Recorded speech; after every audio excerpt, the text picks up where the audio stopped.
পুরানপুর নামে একটা খুব সুন্দর গ্রাম ছিল বুঝলেন।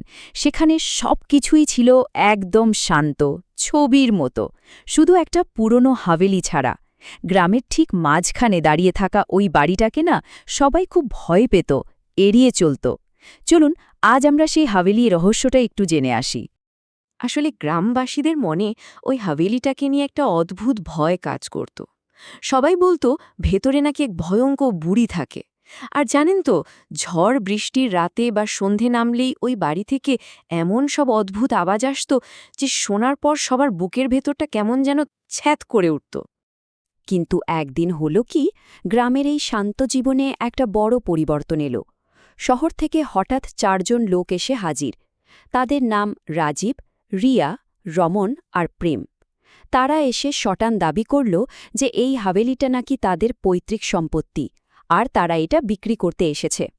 মানে বিষয়টা একবার ভাবুন, একদিকে গ্রামবাসীরা বাড়িটাকে ভয়ের চোখে দেখত, আর অন্যদিকে এই 4 জনের চোখে ছিল শুধু টাকা আর লোভ। তাদের কাছে এটা কোনো ভুতুরে বাড়ি ছিল না, ছিল কোটি কোটি টাকার এক বিশাল সম্পদ, যা দিয়ে তাদের জীবনটাই বদলে যেতে পারে। তো তারা যখন হাভেলির ভেতরে ঢুকল, তখন তাদের সাথে সেই রহস্যময় বুড়ির দেখা হলো। কিন্তু তাকে দেখে ওরা একটুও ভয় পেল না, বরং তার মুখ থেকে যেই না গুপ্তধন শব্দটা শুনল, অমনি ওদের কান খাড়া হয়ে গেল। ব্যাস, সব আগ্রহ গিয়ে পড়ল সেই গুপ্তধনের ওপর। আর মুহূর্তের মধ্যে বুঝলেন তো, ওদের মাথায় একটা লোভী বুদ্ধি খেলে গেল। ওরা ঠিক করে ফেলল, যে করেই হোক গুপ্তধনটা খুঁজে বের করতেই হবে, আর সেটা পেয়ে গেলেই এই বুড়িকে বাড়ি থেকে বের করে দেবে। তাহলেই তো সব সম্পত্তি ওদের। কিন্তু ওই 4 জন বুঝল এত বড় একটা বাড়িতে একা একা খোঁজা তো প্রায় অসম্ভব। তাই তারা গ্রামবাসীদের লোভ দেখালো, বলল, গুপ্তধন খুঁজে পেলে তোমাদেরও ভাগ দেব। আর এই কথা শুনেই কাজ হলো। যে গ্রামবাসীরা ভয়ে ওই বাড়ির কাছেও ঘেঁষত না, তারাও টাকার লোভে সব ভয় ভুলে গিয়ে খোঁজার কাজে লেগে পড়ল। দিন রাত এক করে খোঁজাখুঁজি চলার পর অবশেষে বাড়ির এক কোণে একটা ভাঙা মেঝের নিচে ওরা একটা গোপন সিঁড়ির খোঁজ পেল। সিঁড়িটা সোজা নেমে গেছে একটা অন্ধকার স্যাঁতস্যাঁতে তখানা, মানে মাটির নিচের একটা গোপন ঘরের দিকে। তখন তো সবার বুকের ভেতরটা উত্তেজনায় ঢিপ ঢিপ করছে। মোবাইলের আলো জেলে খুব সাবধানে ওরা সেই অন্ধকার ঘরে নামল, আর দেখল ধুলোর আস্তরণের নিচে পড়ে আছে একটা পুরনো ভারী লোহার সিন্দুক। অনেক কষ্টে সবাই মিলে হ্যাচকা টানে সেটাকে ওপরে তুলে আনল। কিন্তু ঠিক যখন ওরা সিন্দুকটা খুলতে যাবে, সেই বুড়ি, যার নাম গৌরী, প্রায় ছুটে এসে সিন্দুকটাকে জড়িয়ে ধরলেন আর আনন্দে চিৎকার করে বলতে লাগলেন, আমার গুপ্তধন, আমি আমার গুপ্তধন পেয়ে গেছি। কিন্তু এরপর সিন্দুকটা খোলার পর যা দেখা গেল, তাতে সবার রক্ত যেন জমে বরফ হয়ে গেল। ভেতরে সোনাদানা, হিরে জহরত কিচ্ছু ছিল না, ছিল একটা ছোট্ট শিশুর কঙ্কাল। চারদিকে তখন শুধু এক ভয়ঙ্কর পিনপতন নীরবতা।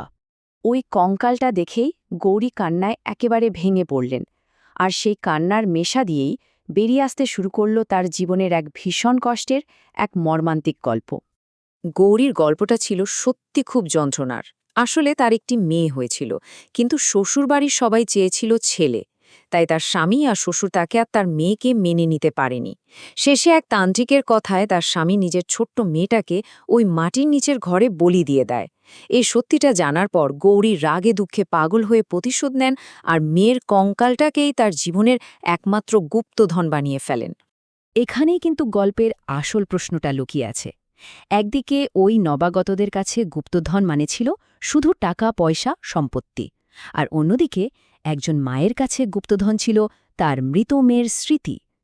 দুজনের ভাবনার মধ্যে ছিল যেন আকাশ আর পাতালের তফাত।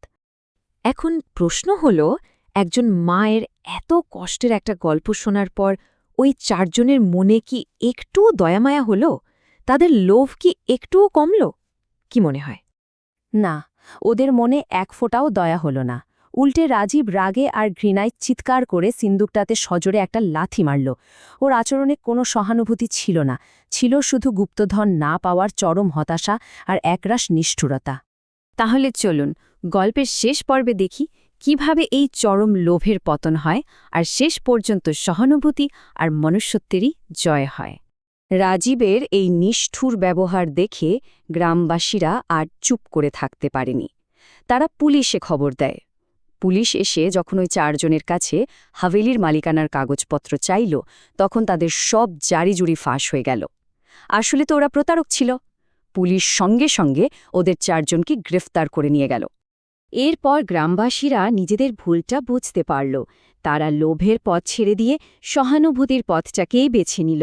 সবাই মিলে চাঁদা তুলে শিশুটির আত্মার শান্তির জন্য শেষকৃত্য সম্পন্ন করল, গৌরীর চিকিৎসার ভালো ব্যবস্থা করল, আর হাভেলিটাকে একটা নতুন রূপ দেওয়ার কথা ভাবল। আর শেষ পর্যন্ত সেই ভুতুরে হাভেলিটার আর ভয়ের জায়গা হয়ে থাকল না।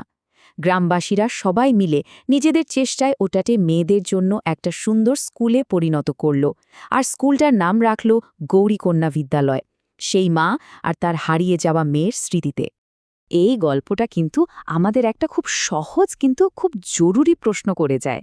আচ্ছা, কোনো সমাজের আসল সম্পদ কি?